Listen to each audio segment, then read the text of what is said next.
everybody. Welcome back to SNC Tonight. Mark Davis with you. You ever work your way through some of the headlines and say, you know what a lot of people need in a lot of these ongoing dramas is a good psychiatrist? Well, we have one of the best, and one I've heard of for a long time. So it's really great to have her out of Beverly Hills. Dr. Carole Lieberman, I've seen billing of her as like America's psychiatrist. And she's lent herself to a lot of court cases and lent herself to a lot of ongoing debates.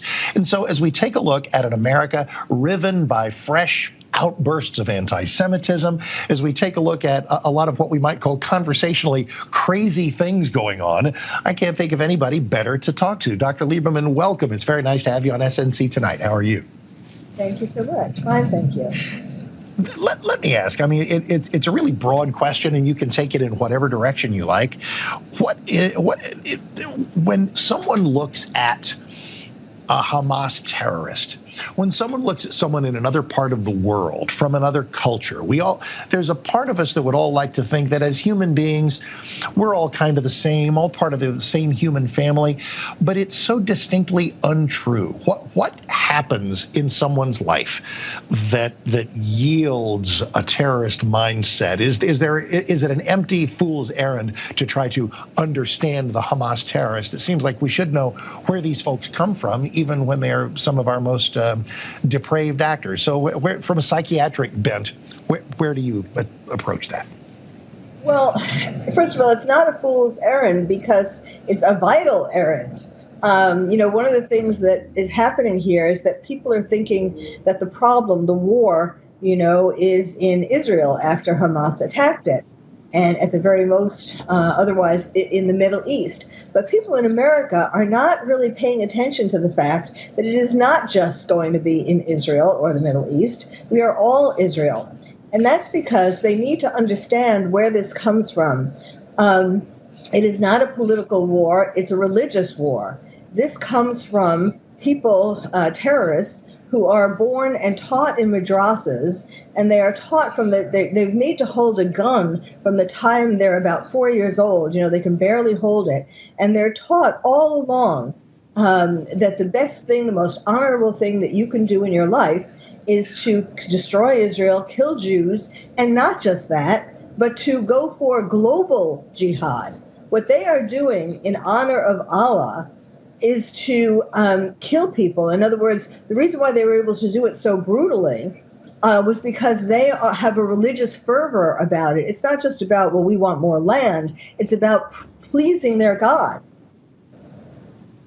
When we take a look at people who have a grievance that we might be willing to hear, the Palestinian side of this in a global land skirmish, I totally get that. And as a radio talk show guy, I've said every day, seemingly for a month, that if somebody wants to take the Palestinian side and say that we have grievances and we oppose what Israel's doing and oppose the occupation, that's fine. But the point at which it becomes a tacit, if not prevalent, approval of a terrorist tactic to make their point. We have actual lawmakers who are slow, if not unresponsive, when asked if they will disavow the Hamas attacks. And it seems like they're slow to do that because they kind of think the Palestinians are right. Why is it so hard for people to triangulate that?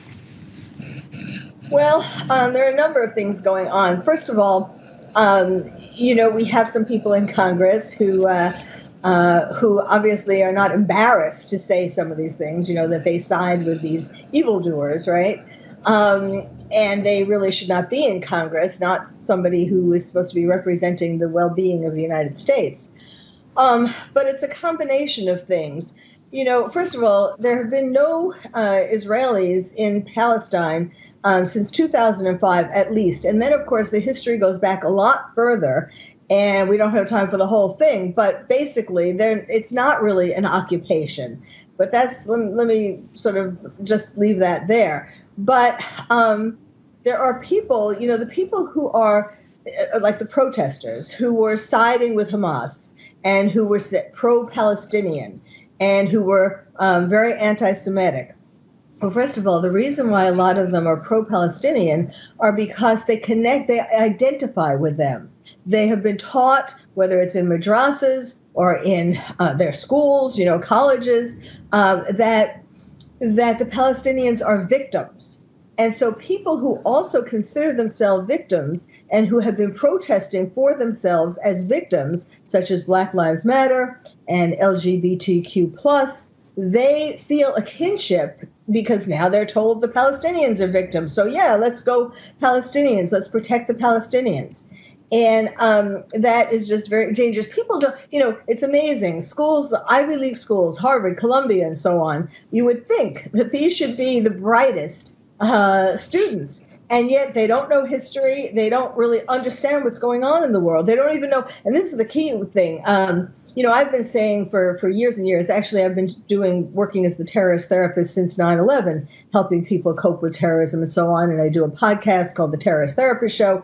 And so I have been talking to people all along about how this is before they invaded Israel, that this is global jihad, that we all need to pay attention to this. It's not just them, whoever the them is at the time, like in Europe, for example, all the terror attacks in Europe. It's a global jihad. But now just recently, the son of the founder of Hamas, his name is Mossab Hassan Youssef, he came out and warned people.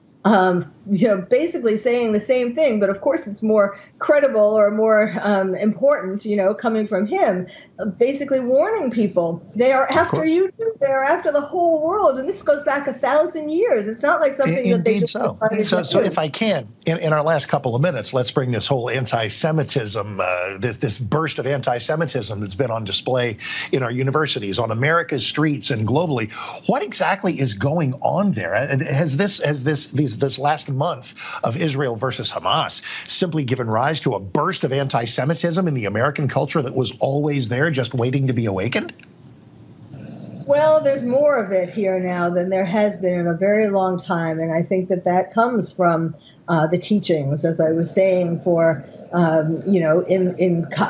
Our schools have been taken over by people who are anti-Semitic, who are they're not really thinking of what's best for America or what's best for Jews. They've been kids, college students, high school students, all of that, and certainly also in some of the mosques, the more radical Islamist teachings put down Judaism. And, it's so amazing because, like, after the Holocaust, of course, everybody said, never again, never again. And yet here it is again. It's really kind of shocking, but we have to sort of pick ourselves up from the floor and do something about it. These students, for example, should be expelled. Or severely punished, maybe expelled and allowed to come back at some point if they learn the truth. And the people on the streets, there was a man just near where I live in California who was killed in a protest, and I'm sure that's not the only one. It's just one that happened yesterday. But these people should be punished. They should be arrested in the streets if they're violent, not punished if they're just standing there and protesting, obviously, First Amendment and all. But if they are violent in any way, they should be arrested. Dr. Carole Lieberman, thank you. I've been a fan and a follower of yours for a long time. It's great to have you on, especially at this particularly vital time. Thanks for being with us tonight. Thank you so much.